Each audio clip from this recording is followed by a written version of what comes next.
فهمت. ورغم أن هذا الاستدلال قد ليس لوجهين. الأول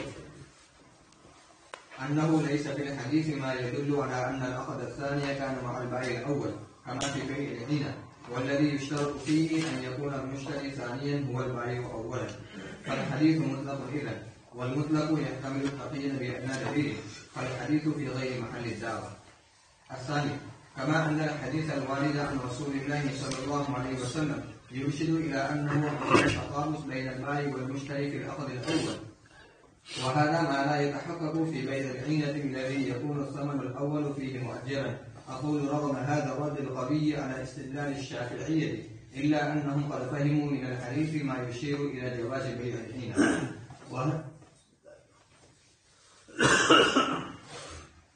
صواب نے اس حدیث کے ذریعے جو استدلال کیا ہے یقینی بات ہے کہ اینا جو ہوتی ہے اس کے اندر حقیقت میں بے نہیں ہوتی ہے، ایک حیلہ ہوتا ہے، وسیلہ ہوتا ہے، اور وہ آدمی کسی کے پاس سے پیسے لینے جاتا ہے یا تجارت کے سلسلے میں کوئی معاملہ کرتا ہے تو سامنے والا اس کو چیز بیچتا ہے اور جو قیمت ہے اس سے زائد میں بیچتا ہے۔ حدیث شریف میں جس چیز کو ذکر کیا گیا اس میں خیبر کے چھہارے کے سلسلے میں جو آپ صلی اللہ علیہ وسلم نے صحابہ کو فرمایا کہ دونوں کھجور عمدہ اور ردی ہے لیکن کمی بیشی ہے اس لیے سود ہو جاتا ہے ربا، تو اس کو برابر سرابر کیا جائے، برابر سرابر کرنے میں نقصان ہے، تو آپ صلی اللہ علیہ وسلم نے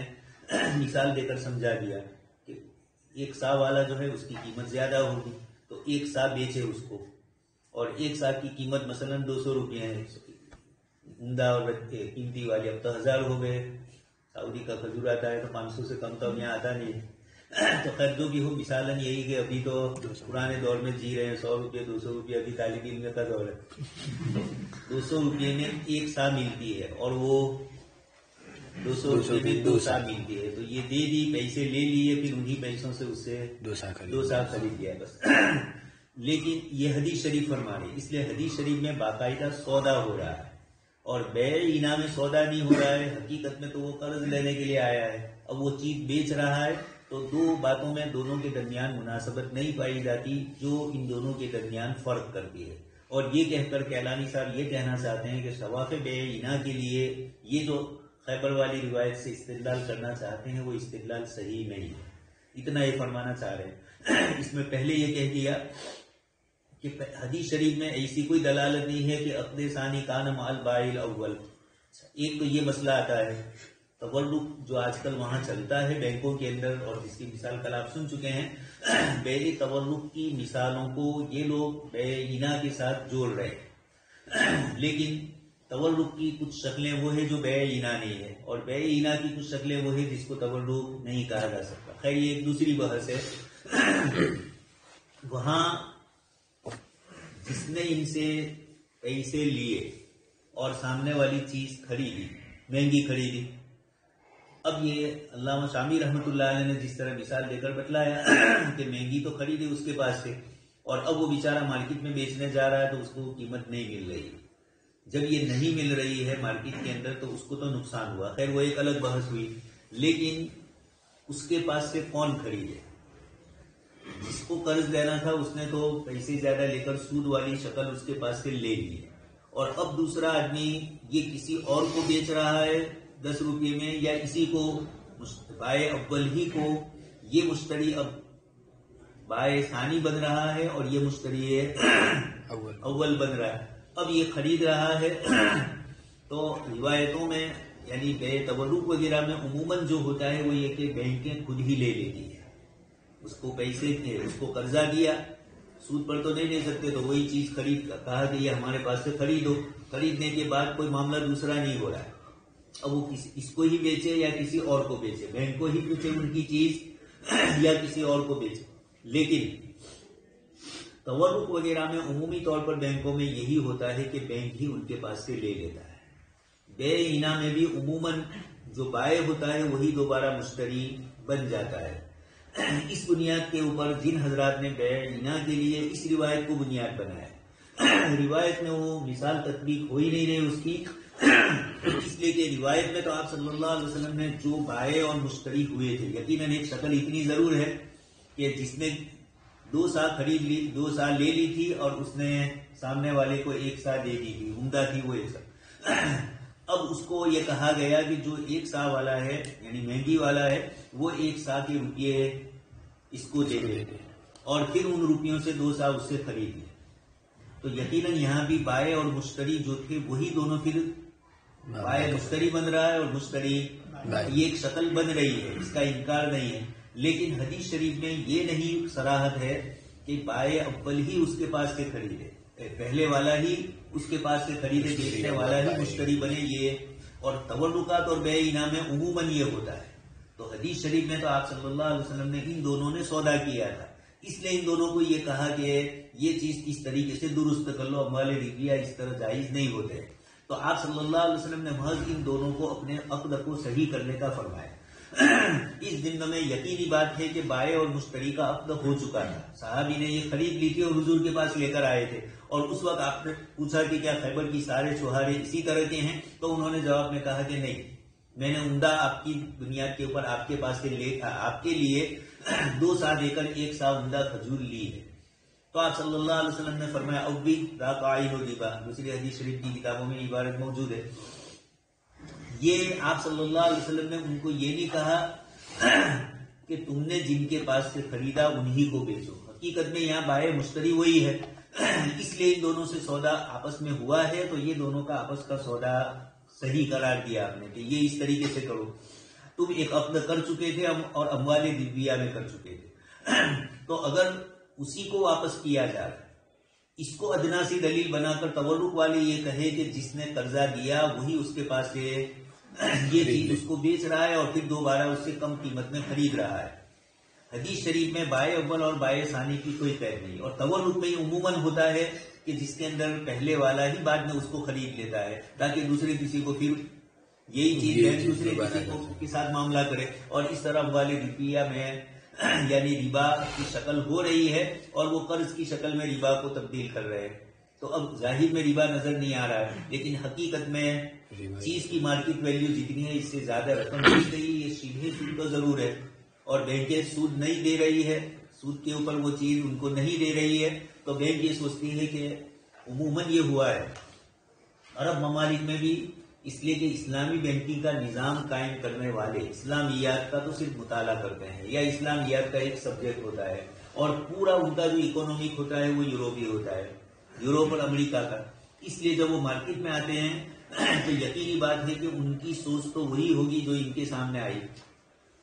جو مثالیں اسکول میں انہوں نے کالج کے اندر پڑھی وہ سودی ہی مثالیں تھی، اس لیے کہ یوروپی نظام امریکی نظام ہے. اور اب جب اس کا اسلامیانہ کرنا ہے تو محض اتنے سے نہیں بن جاتا ہے. اس بنیاد کے اوپر عمومی طور پر یہ مثال دے کر شوافے نے جو بیع اینا کے جواز کی بنیاد پر ان کے یہاں وہ جائز تھی، جیسے بیع الوفا میں آپ دیکھ رہے ہیں کسی کے پاس سے چیز خریدی جاتی ہے ایک مدت کے لیے، 10 سال کے لیے خریدتے ہیں، 10 سال کے بعد اتنی قیمت میں پھر ہم آپ سے خریدیں گے یا جو بھی آپس میں معاہدہ کرے، یہ بیع الوفا ہے. حقیقت میں یہ بیع نہیں ہے بلکہ یہ حقیقت میں رہن ہے. چیز تو بیچی لیکن پیسے لینے ہیں. تو اس بنیاد کے اوپر تو بیع الوفا میں احناف نے جس طریقے سے گنجائش دی، شوافے بیع اینا میں اسی طریقے سے گنجائش دے کر کسی طرح اس مسئلے کو حل کرنا چاہتے ہیں. کیلانی صاحب یہ فرماتے ہیں کہ آپ کو اپنا مسئلہ آپ کی عبارتوں میں موجود ہے، کتابوں میں، یقیناً آپ کے پاس کوئی دلیل ہوگی، اس حدیث کو دلیل نہ بناؤ. وہ اتنا کہنا چاہ رہے ہیں کیلانی صاحب کہ اس حدیث میں آپ کی استدلال کے لیے کچھ نہیں ہے، اس لیے کہ حدیث شریف میں جس طریقے سے فرمایا گیا کہ یہ تو بائع اور مشتری دونوں ایک ہی تھے، اس لیے دونوں ہی کو واپس کرنا ہے، سود کا معاملہ ان کے درمیان ہوا ہے، اس لیے آپ صلی اللہ علیہ وسلم نے ان 2 صحابی کو کہا کہ اس طریقے سے نہ کرو اور ان کو اس طرح معاملہ طے کرنے کا آپ نے فرمایا. اب یہ تورق والے اسی کو بنیاد بنا کر یہ کہتے ہیں کہ دیکھیے وہاں بائع اور مشتری دونوں ایک دوسرے کے ساتھ ہیں، تو یہاں پر بھی بائع اس چیز کو کیا کر لے، خرید لے. پہلے بیچا اور اب خرید رہا ہے، چاہے وہ آپس میں دونوں جو قیمت طے کرے. لیکن یہ ساری کا سارا پروسیجر جو ہو رہا ہے حقیقت میں سود سے بچنے کے لیے سود ہی میں جانا ہے. اس لیے کہ قیمت جب مارکیٹ میں نہیں ہے اس کی اور آپ اس کو اتنی زیادہ قیمت میں اس کو بیچ رہے ہیں اور پھر بیچارہ مارکیٹ جا کر وہی قیمت میں دے رہا ہے تو 500 روپے کا 1000 روپے کا اس کو نقصان ہو رہا ہے. تو وہاں سودی کاروبار میں بھی تو یہی ہو رہا ہے، زیادہ رقم اس سے لی جاتی ہے. ایک تو یہ بات. اب تورق میں اور اینا کے اندر چونکہ یہ بائع اول اور ثانی کے لیے دلیل کرتے ہیں تو اس کا جواب میں یہ کہنا چاہتے ہیں والذی یشترط فیہ یکون المشتری ثانیا هو البائع اولا. بے انعامے اور تبرک میں یہ شرط ہوتی ہے کہ پہلے والے سے ہی اسی بینک کے ساتھ آپ یہ معاملہ کرو. اسی لیے اس قسم کی کچھ مثالیں مولانا مفتی تقی صاحب نے اسی قسم کا سوال ملتا جلتا اس کا آیا ہے، اور آپ نے اپنی جو 8 جلدوں میں کتاب ہے اس کے اندر پہلا بیچنے والا ہی خریدنے والا نہ ہو، اس طرح کی شرط بھی لگائی ہے. اسی طرح آپ خود اسلامی تجارت اور معیشت کے اندر مثال سن چکے ہیں کہ جب کوئی بینک اپنی طرف سے کوئی معاملہ کرتا ہے کسی کے ساتھ اور بینک ہی پھر اس کو خریدنے والا بنتا ہے، وہی بینک خریدے یا اس سے اس کی شاخ کوئی ہو وہ خریدے تو جائز نہیں ہوتا ہے، اور تیسرا کوئی خرید لے تو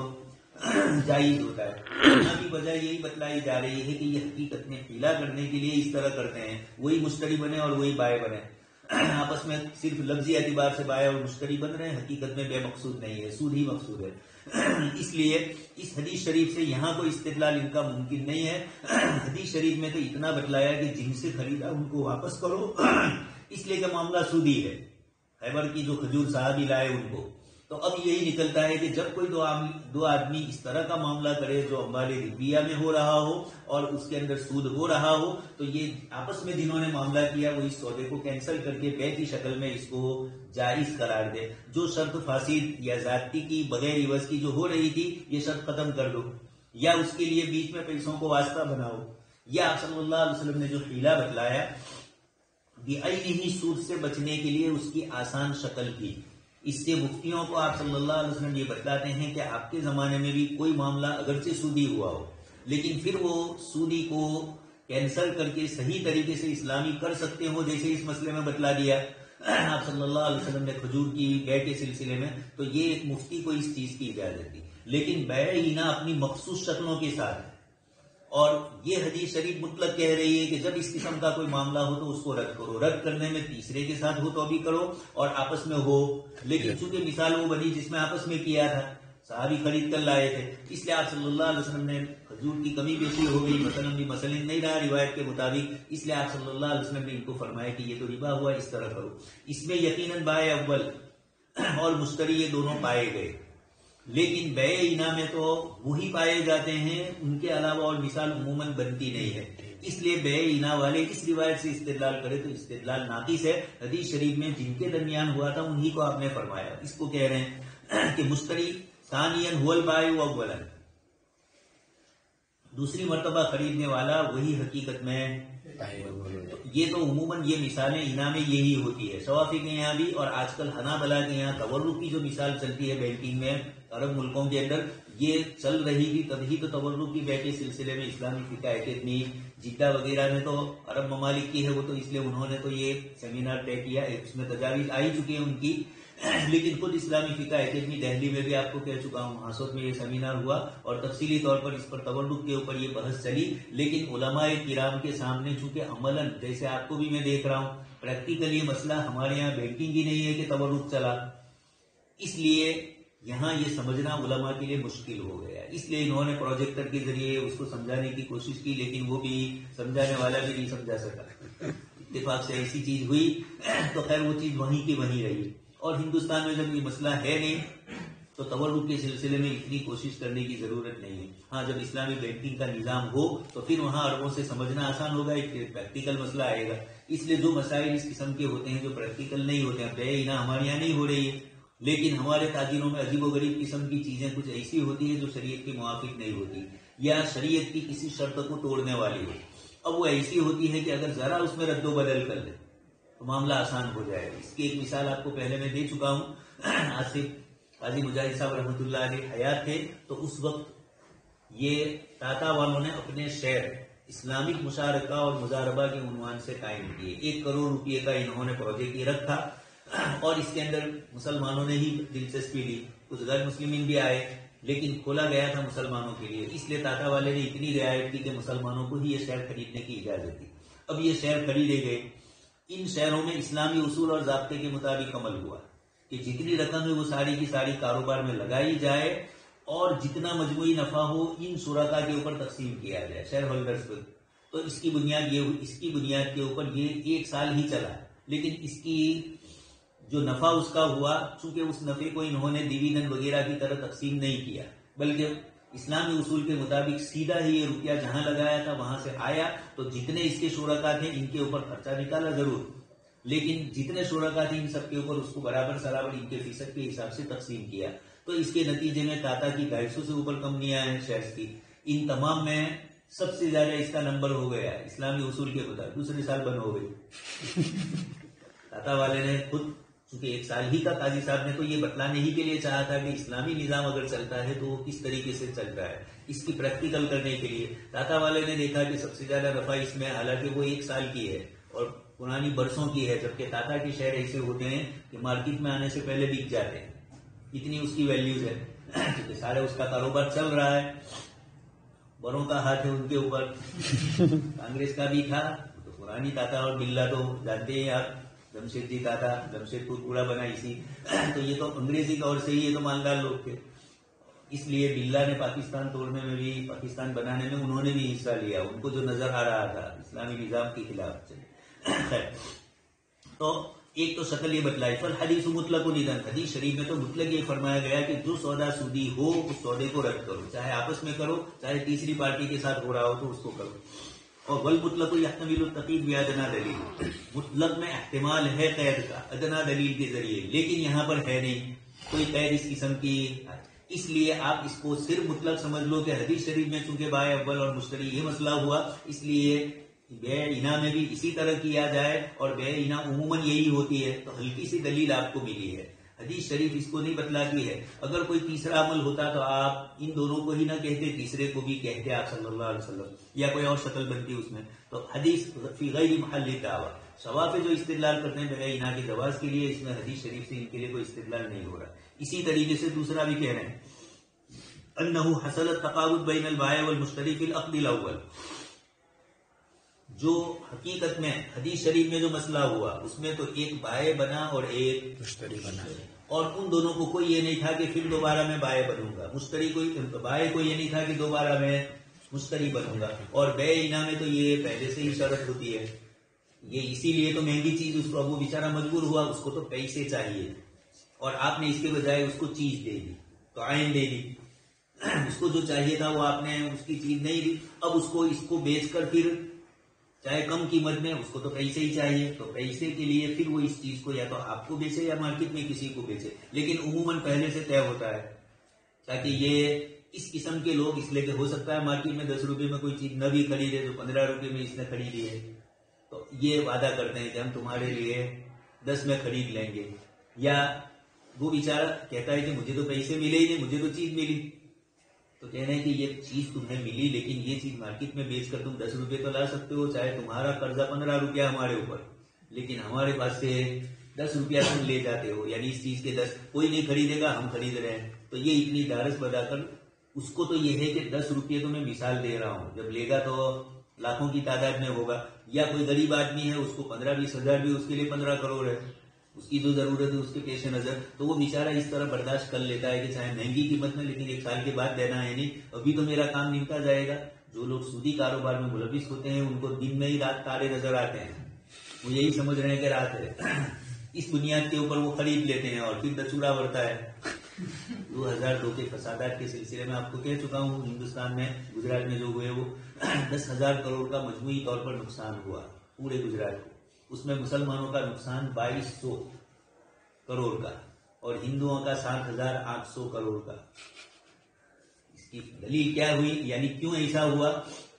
مسلمان تو بیچارہ جائے گا تو کہاں اس کو سود ملے گا، اس کو کہاں لون ملے گی؟ زیادہ تر لون لے کے بیٹھے ہوئے، ڈرائے ہوئے، ڈکار کھائے ہوئے ہندو ہی ہوتے ہیں. تو جنہوں نے لی تھی 6 مہینے تک پورے گجرات کے اندر کاروبار بند رہا، دکانیں بند رہی، سب کچھ. اب بچونگڑے ہو یا پیدا ہوئے ہو، ماشاء اللہ ہے، یہ سب تو پیدا ہو ہی چکے تھے. تو اس وقت کے حالات جو تھے، یہ ابھی کورونا تو کچھ نہیں ہے، اس وقت کے جو حالات تھے وہ تنکاریہ جیسے گاؤں میں بھی لوگوں کو ڈر لگتا تھا کہ آجو باجو کی کوئی آؤ سے، حالانکہ پورا اطراف میں مشہور ہے لیکن پھر بھی حفاظت. ایک صاحب نے مجھے کہا ماٹلی والے میں چھٹی کر دو، کانگریس کے لیڈر تھے محمد بھائی پھانسی والا، یہ مشورہ دیا تھا، ہم نے بند نہیں کیا تھا، مگر جو بچے تھے بقرعید کی چھٹیوں میں اسی وقت تو ہوا تھا تو ان کو رکھا. خیر بات تھوڑی دور جا رہی. تو یہ ہے کہ یہ کیوں نقصان زیادہ ان کا ہوا، یہی سودی سسٹم میں یہی سب لگے ہوئے تھے، لون کے اندر یہی سب لگے ہوئے تھے، ایک دوسروں سے معاملہ. مسلمان کا تو گھر جلا، اس کی دکان جلی، تو دکانیں جلی تو اس کو تو اب بیچارے کو کچھ ملنے والا نہیں، اس لیے کہ مسلمان انشورنس بھی نہیں کرا رہا تھا،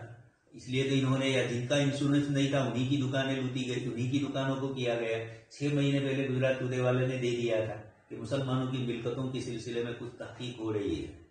لیکن پتا ہی نہیں تھا کہ آ کر ایسا کرے گا، یہ آ کے دوسرے دن کیا شروع کیا ہے نہیں دھندے اس نے۔ مودی جب گجرات کا وزیر اعلیٰ بنا اس وقت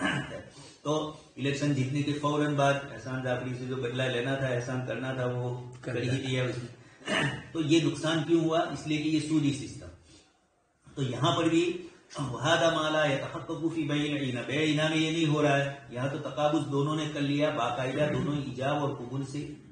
خیبر والی روایت، صحابی نے جب خریدا تھا تو یہ تھوڑا تھا کہ واپس ان کو دے دو، اور بیع عینا میں تو پہلے سے نیتیں ہوتی ہیں، اس لیے اس اعتبار سے بھی دونوں صحیح نہیں ہوئے۔ وهكذا تصب هذه الاستدلالات مع قول الإمام الشافعي یہ کہہ رہے ہیں کہ یہ میرا اشکالات ہے، لیکن ثواب تو ہٹنے والے نہیں ہیں، احناف اپنے مسلک سے نہ ہٹیں گے، نہ ثواب اپنی جگہ پر، دلیل اپنے اپنے اعتبار سے پیش کریں۔ خیر ہر ایک کو حق ہے اسلامی نقطۂ نظر سے ایک دوسرے پر اشکال کرنا، لیکن یہ صرف یہ سمجھنا ہوگا کہ ائمہ اتنی ہی چیزیں نہیں جانتے ہوں گے جتنی ہم جانتے ہیں۔ ہم جب شوافع پر اشکال کریں تو ہم تو احناف کی دلیلیں ہیں اسی کو جانتے ہیں، ابن حجر کی دلیلیں بھی جاننی چاہیے اور اس کے بعد سمجھنا چاہیے۔ یہی بات حضرت مولانا حبیب الرحمان اعظمی رحمۃ اللہ علیہ نے، یہ جو کتاب جس کی تقریر ہمارے یہاں ہو رہی ہے زجاجۃ المصابیح، لکھی تو گئی لیکن اس کے بعد اس کی احادیث کی تقریر اور جو اشکالات شوافع کی طرف سے ہے ہم پر حدیثی پہلو سے، چاہے وہ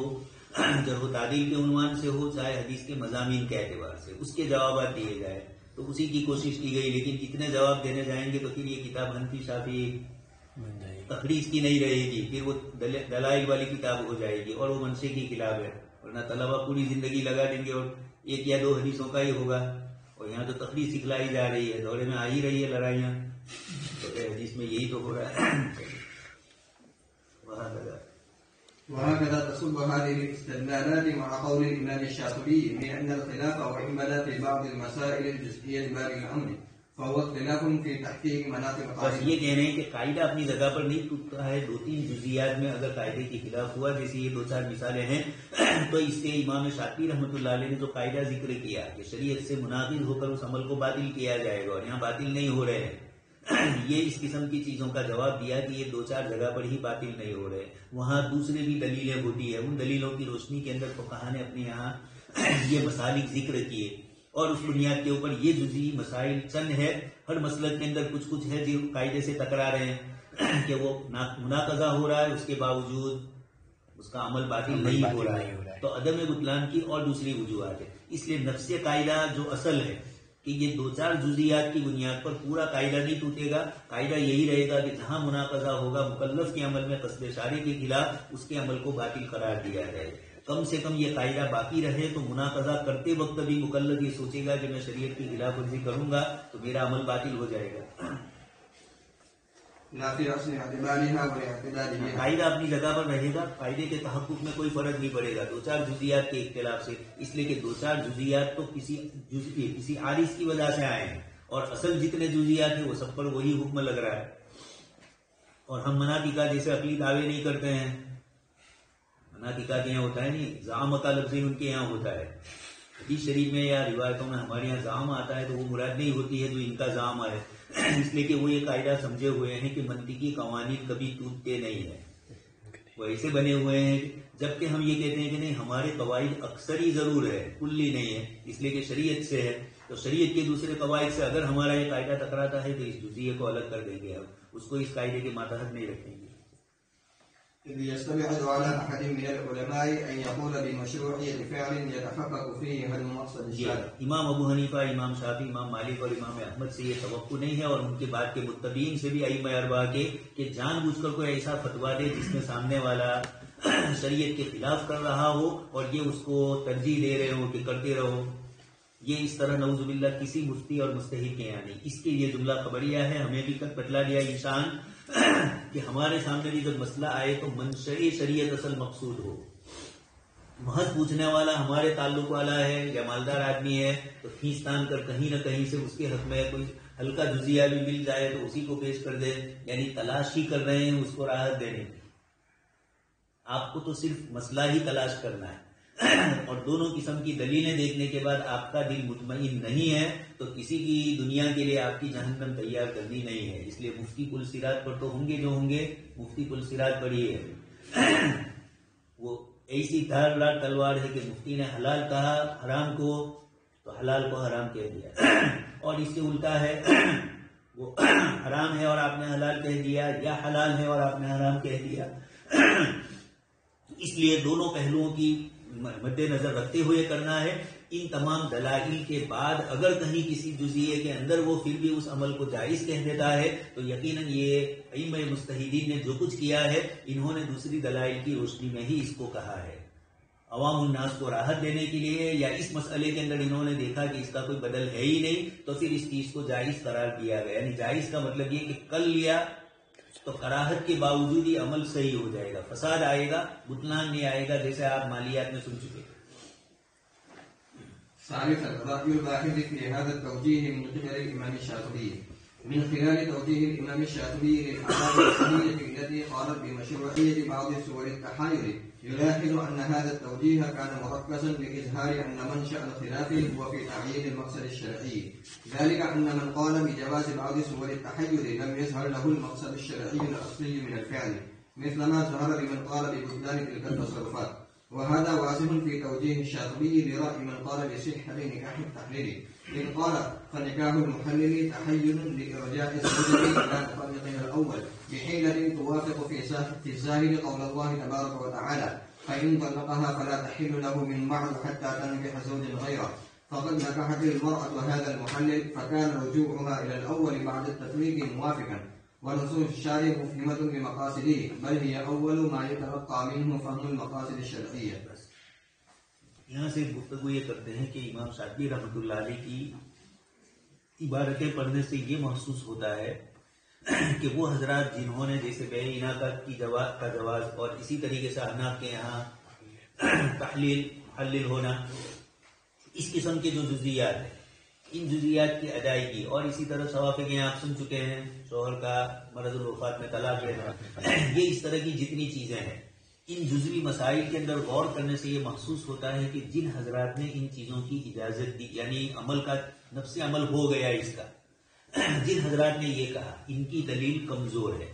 اور جو اصل قاعدے پر باقی رہے کہ خلاف شریعت کوئی بھی چیز مناقض ہوگی تو وہ عمل باطل ہوگا. جن حضرات نے باطل کہا، جیسے جنہوں نے تحلیل کو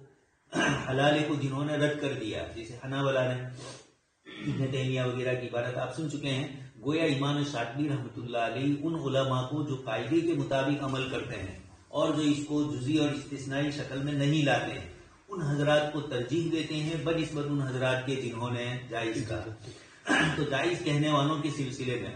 ذالک ان من قال بجواز بعض صور التحیل لم یظہر له المقصد الشرعی الاصلی من الفعل. امام شاطبی یہ کہنا چاہتے ہیں کہ جن حضرات نے اس جزئیے کو جزئیے کے درجے میں رکھا اور اصل قاعدے سے بھی عدول کرنے کے باوجود اس کو جائز رکھا تو ان حضرات کی دلیل کمزور ہے، ان حضرات نے زیادہ غور و فکر نہیں کیا، اور جنہوں نے عدم جواز کا فتویٰ دیا جائز نہیں ہے انہوں نے گویا ان کی دلیل زیادہ قوت والی ہے. یہ کیلانی صاحب فرماتے ہیں امام شاطبی کی عبارتوں اور دلائل کے مطالعے سے مجھے یہ محسوس ہو رہا ہے، اس لیے کہ امام شاطبی رحمۃ اللہ علیہ نے اپنی عبارت کے اندر جن حضرات نے جائز قرار دی بعض صورتوں کو، ان کو یہ کہا کہ ان کے سامنے شریعت کا اصلی مقصود بالفعل ظاہر نہیں ہوا، گویا کچھ چیزیں ان پر مخفی رہی. مثل ما ظہر لمن قال ببطلان تلک التصرفات، اور جنہوں نے باطل قرار دیا ان کی دلیلیں گویا قوی ہے. یہ سمجھا ہے امام شاطبی نے، اتنا فرمایا ہے. تو امام شاطبی رحمۃ اللہ علیہ نے یہ جو بات فرمائی اس پر کیلانی صاحب فرماتے ہیں کہ شاطبی کی اس توجیہ میں واضح ہے جیسے ان کی عبارتوں سے بھی، ایک تو ان کی عبارتوں کا خلاصہ اور ایک عبارت کی صراحت، دونوں اس بات کی طرف جا رہے ہیں کہ امام شاطبی رحمۃ اللہ علیہ جزئیے کو الگ کرنے والے حضرات کو کم ترجیح دیتے ہیں بنسبت قاعدے کے اوپر عمل کرنے والوں کے. چنانچہ مثال دے رہے ہیں فنکاح المحلل تحیر لارجاء الزوجۃ الی مطلقها الاول بحیلۃ توافق فی ظاہر قول اللہ تعالی. ایک طرف یہ بھی کہا کہ اللہ تبارک تعالیٰ کی قرآن کریم کی اس آیت سے بھی معلوم ہو رہا ہے لیکن اصل قاعدہ اپنی جگہ پر رہتا ہے. یہ تحیل ہی فرمایا کہ یہ ایک قسم کا حیلہ ہے، اور اس کے لیے ان کو آیت مل گئی تو آیت 100% منطبق نہیں ہو رہی ہے، لیکن پھر بھی آیت کے ظاہر میں آپ صلی اللہ علیہ وسلم نے جب یہ فرمایا، یعنی جن حضرات نے یہ دلیل پیش کی ہے کہ یہ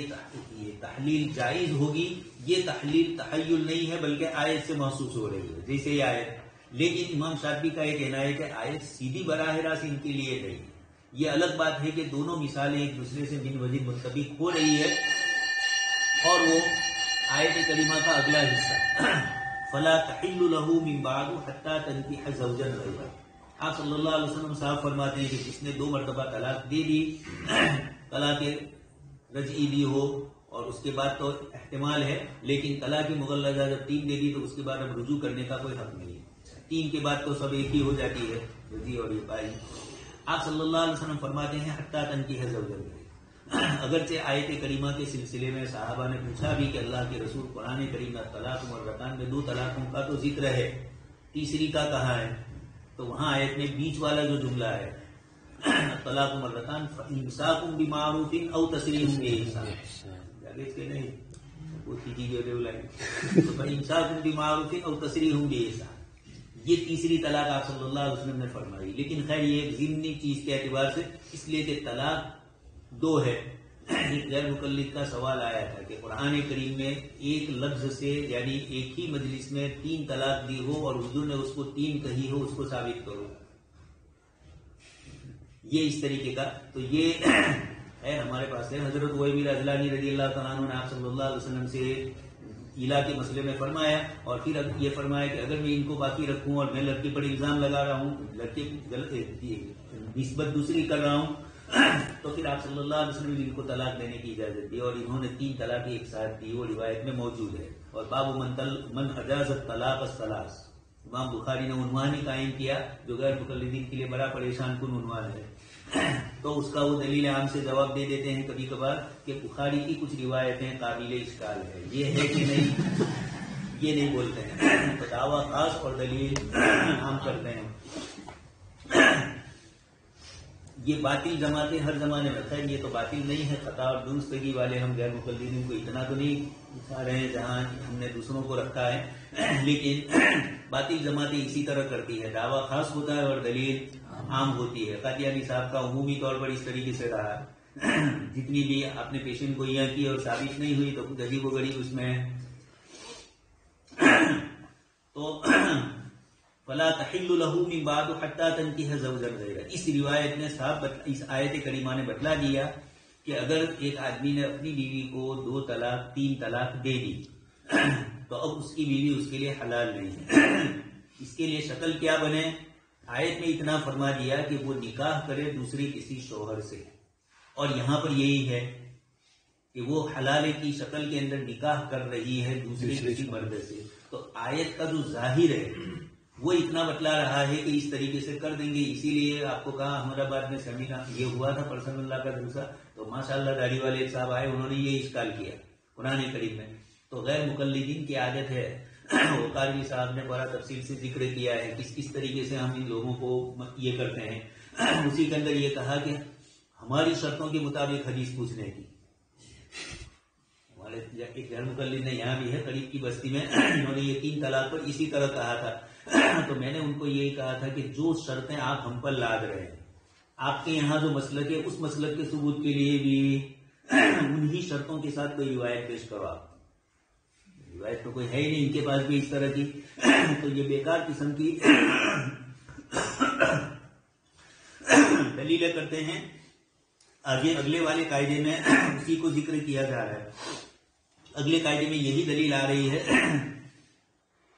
کہ شریعت نے جو شرطیں رکھی ہے ان شرطوں کا لحاظ کرنا ضروری ہے۔ شریعت نے اسی لیے رکھی ہے کہ یہ عمل ہمارے نزدیک ان شرطوں کے ساتھ ہے، ان قیود کے ساتھ ہے، تو شریعت کی ذکر کی ہوئی قیودات اگر وہ اعتراضی ہے، اتفاقی نہیں ہے، تو ان قیودات کو بھی فقہائے کرام نے شروط کے درجے میں رکھی، اور آیتوں سے نکلنے والی احادیث سے نکلنے والی ان شرطوں کو جب انہوں نے ذکر کیا، جیسے آپ سن ہی چکے ہیں وَحَلَائِلُ أَبْنَائِكُمُ الَّذِينَ مِنْ أَصْلَابِكُمْ، یہاں لفظ اسلاب آیا، اور آگے اس کے بعد جو لفظ ہے اس کے اندر یہ ذکر کیا گیا کہ تمہاری عورتوں کی وہ بچیاں جن عورتوں سے تم نے صحبت نہیں کی ہے، اور پھر ان کی بچیاں تمہارے نکاح میں مستقبل میں آئے، تو آیت کریمہ میں اللہ تبارک و تعالیٰ نے فی حجورکم کی قید لگائی. وہاں یہی کہا جا رہا ہے کہ فی حجورکم قید اعتراضی نہیں ہے، نہ ہو تب بھی مسئلہ وہی رہتا ہے. خیر، البتہ آگے جو آیت میں فرمایا من نسائکم اللاتی دخلتم بہن فإن لم تکونوا دخلتم بہن فلا جناح، یہ تو صاف ہے آیت میں. اور اسلابکم کے اندر نکالنا ہے دوسروں کو، اس لیے وہاں اسلاب کی قید لگائی. یہ تو ایک مثال میں پیش کرنا ہے کہ کتاب اللہ اور احادیث میں اس طرح کی شرطیں ہوتی ہیں. یہ حضرات اس قسم کی شرطوں کا لحاظ نہیں کرتے ہیں. تو فنکاح المحل تحلیل، لیکن آیت کریمہ سے فقط نکاحت المرأۃ الفلیل. وقوله صلی اللہ علیہ وسلم آیت پوری ہو کر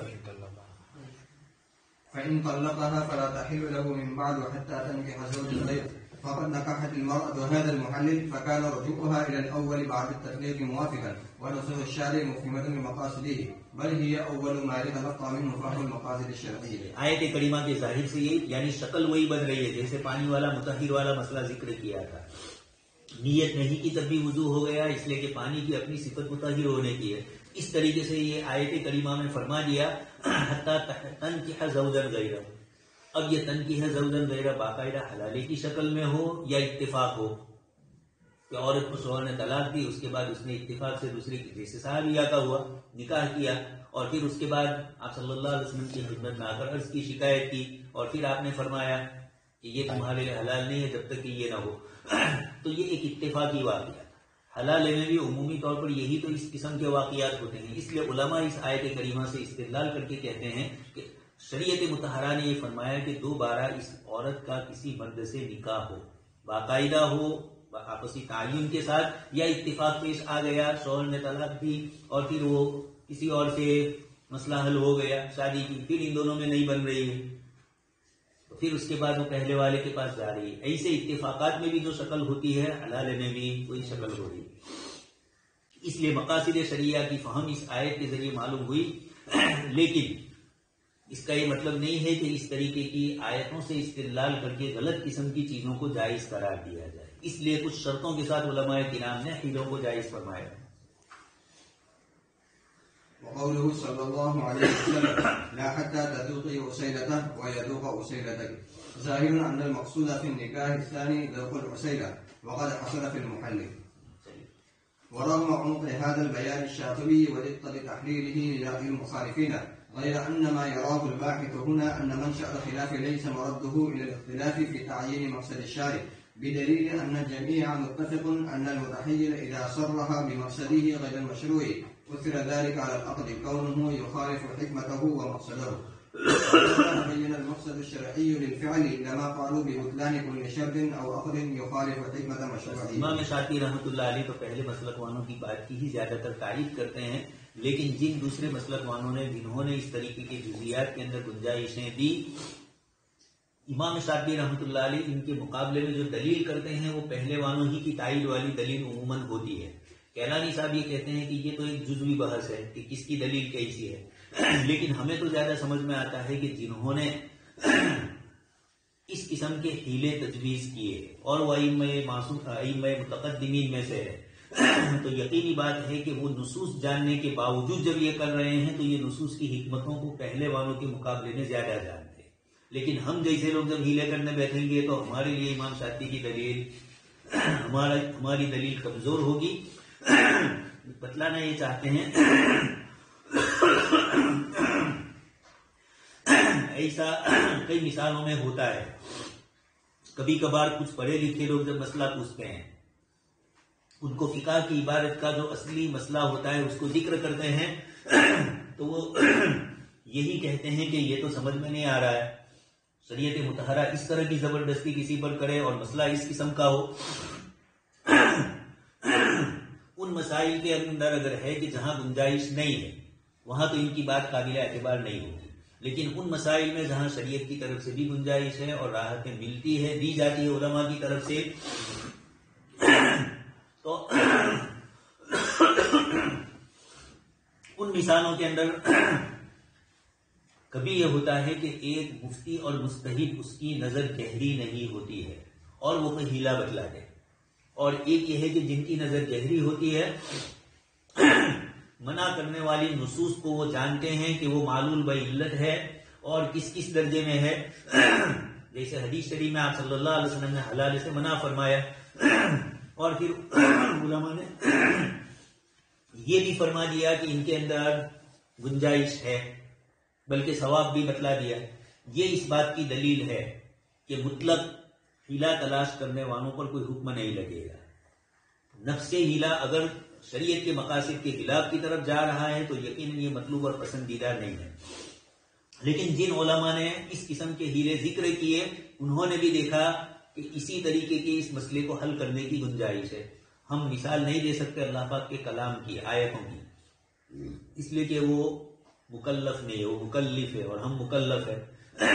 اس لیے حضرت یوسف علیہ السلام کے قصے میں اور حضرت ایوب علیہ السلام کے قصے میں کیا پیش آیا، زیادہ گہرائی میں ہم نہیں جائیں گے، لیکن اتنا ضرور بتلائیں گے کہ آیتوں کی تفسیر میں مفسرین نے اور اس طرح کے محققین علماء نے انہی سے ہیلوں کے جواز کے سلسلے میں گنجائش دی، مشروط شرطوں کے ساتھ. اور ائمہ نے جو اس قسم کے ہیلے کیے ان کے سلسلے میں انہوں نے اس کی تائید بھی کی اور آیتوں سے استدلال وغیرہ کو بھی ذکر کیا. امام شاطبی رحمۃ اللہ علیہ خود ان مثالوں کو پیش کر کے ائمہ کی یہ بتلانا چاہتے ہیں کہ جنہوں نے بھی اس طرح کے ہیلے امت کے لیے کیے، ان کی نیت فاسد نہیں تھی، اور وہ جس قسم کی چیزیں ذکر کرنا چاہتے ہیں وہ اپنی جگہ پر صحیح ہے. البتہ چونکہ نصوص سے بظاہر ٹکراؤ ہو رہا ہے، اس لیے امام شاطبی رحمۃ اللہ علیہ اپنی دلیلوں میں اس قسم کے جزوی مسائل والے علماء کے مقابلے میں قاعدے پر عمل کرنے والوں کی تائید کرتے ہیں. اس کو کیلانی صاحب کہتے ہیں ورغم عموق هذا البيان الشاطبی ودقت تحلیلہ لرأی المخالفین. مخالفین کی رائے کے سلسلے میں انہوں نے یہ جو گفتگو کی، ہم جانتے ہیں کہ امام شاطبی رحمۃ اللہ علیہ کی دلیل یقیناً بہت قوی ہے، لیکن یہ ہے کہ جن حضرات نے یہ کیا ان کی دلیل بھی اپنی جگہ پر کم نہیں ہے. غیر انما یراہ الباحث ہنا ان منشأ الخلاف، یہ اپنی جگہ پر ہے امام شاطبی رحمۃ اللہ علیہ نے. یعنی دونوں باتیں ہیں، ایک تو وہ محقق علماء جنہوں نے ہیلے کے سلسلے میں نفی کی، چاہے وہ امام بخاری ہو چاہے حنابلہ ہو، یقیناً یہ حضرات بھی دین کی تائید ہی کے لیے یہ چیز کر رہے تھے اور یہودیوں کی طرح امت کے اندر اس طرح کے ہیلے نہ ہو اس کے لیے. لیکن جن علماء کرام نے ہیلے جائز قرار دیے، ہیلے کر کے انہوں نے مسئلے کو حل کیا، وہاں بھی جب گہرائی سے دیکھتے ہیں تو ان کی بصیرت کو بھی علاج ہے. اب رہا ہے کہ ہم کریں تو ہمارے لیے تو امام شاطبی مخالفت ہی کر رہے ہیں، لیکن آج کل بھی اس قسم کے کئی مسائل ہیں جس کے اندر علماء کرام نے ہیلے کے ذریعے اس قسم کی چیزوں کی گنجائش دی، تو ان کی دلیلیں اگر پختہ اور قوی ہے، ایسا بھی نہیں ہے کہ نہیں ہے اور ایسا بھی نہیں ہے کہ ہے، دونوں باتیں اپنی جگہ پر ہیں. اس لیے محققین کی دلیل کے پیش نظر امام شاطبی رحمۃ اللہ علیہ گویا گنجائش دے رہے ہیں، چاہے وہ اپنی عبارت میں یہ کہہ رہے ہیں، لیکن اوپر والی آیت کو پیش کر کے ان کی بات سے یہ معلوم ہوتا ہے کہ نصوص کے اندر غور و فکر کر کے اس طرح کرنا. تو امام ابو یوسف وغیرہ نے بھی اللہ کا خوف کر کے ہی کیا، اور امام ابن تیمیہ اور امام ابن قیم نے جن چیزوں سے منع کیا ہیلوں کے سلسلے میں، ان حضرات نے ان لوگوں پر رد کیا ہے جو غلط قسم کی شریعت کو بازی چاہے اطفال بنانا چاہتے ہیں، اور جو حضرات شریعت کو اپنی جگہ پر بلکہ اس کا احسان کر دیا، جیسے حضرت تھانوی کی عبارت ذکر کر چکا ہوں میں، عبادات کے علاوہ معاملات کے مسائل میں حضرت گنگوہی رحمۃ اللہ علیہ سے اجازت لے لی اور آپ نے یہ فتویٰ دیا کہ ائمہ اربعہ میں سے کسی کے قول پر بھی گنجائش جواز کی ہے، معاملات کے مسائل میں تو گنجائش دے سکتے ہیں. یہ حضرت تھانوی نے عبارت مطلق ذکر کی تھی، لیکن حضرت مفتی شفیع صاحب یہ سمجھے کہ شاید لوگ ہضم نہ کر پائیں گے تو کچھ شرطیں آپ نے لگا دی اس کے ساتھ. لیکن حضرت تھانوی نے اسی بنیاد کے اوپر دارالحرب والے مسئلے میں آپ دیکھیں گے، حضرت تھانوی لیگ کے آدمی تھے، وہ دارالحرب نہیں کہتے تھے، وہ کہتے تھے کہ سفید انگریز اچھے ہیں کالے انگریزوں سے، وہ اہل کتاب ہے اور یہ بت پرست ہے. خیر حضرت تھانوی کی اپنی رائے تھی، ابھی الفرقان والوں نے اس کو موضوع سکون بنایا ہے، ان چیزوں کے پیچھے پڑنے کی ضرورت نہیں ہے، جو کچھ ہو چکا وہ ہو چکا. ہمارے والد صاحب مرتے دم تک مسلم لیگ کے ہی رہے، حالانکہ کئی دلیلیں ہمارے ساتھ چلی، لیکن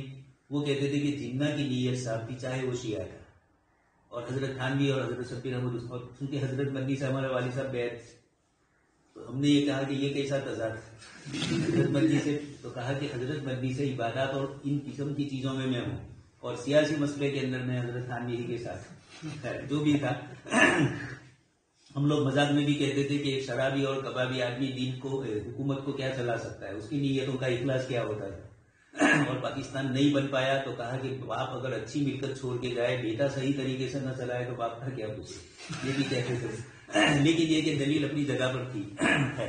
تو حضرت تھانوی رحمۃ اللہ علیہ نے ہندوستان کے لیے مسائل بہت آسان کیے تھے اس قسم کی چیزوں میں۔ حضرت مفتی کفایت اللہ صاحب بھی باوجود جمعیت کے ہونے کے، جمعیت کی طرف سے شاہ عبد العزیز کا فتویٰ تھا ہندوستان کے دارالحرب ہونے کا، اس لیے دونوں جماعتیں اس کو دارالحرب کہہ رہی تھی، لیکن دونوں کی دلیلیں الگ الگ تھی۔ اور ایک تیسری پارٹی تھی اعلام الاعلام بان ہندوستان دارالاسلام، احمد رضا خان صاحب کی کتاب تھی، اور اس کے اندر انہوں نے اس کو یہی کہا۔ اس کے بعد کانپور وغیرہ سے بڑے میاں نے ابھی فتوے دیے ہیں اور ان کی عبارتوں کی تصحیح کرنی چاہیے، یعنی دیوبندی اس کو غلط مطلب لے رہے ہیں، ہمارے احمد رضا خان صاحب کا یہ مطلب تھا، حالانکہ انہوں نے صاف لکھا ہے کہ ہندوستان کو محض سود کے لیے دارالاسلام کہنا، احمد رضا خان نے اس کا رد کیا ہے۔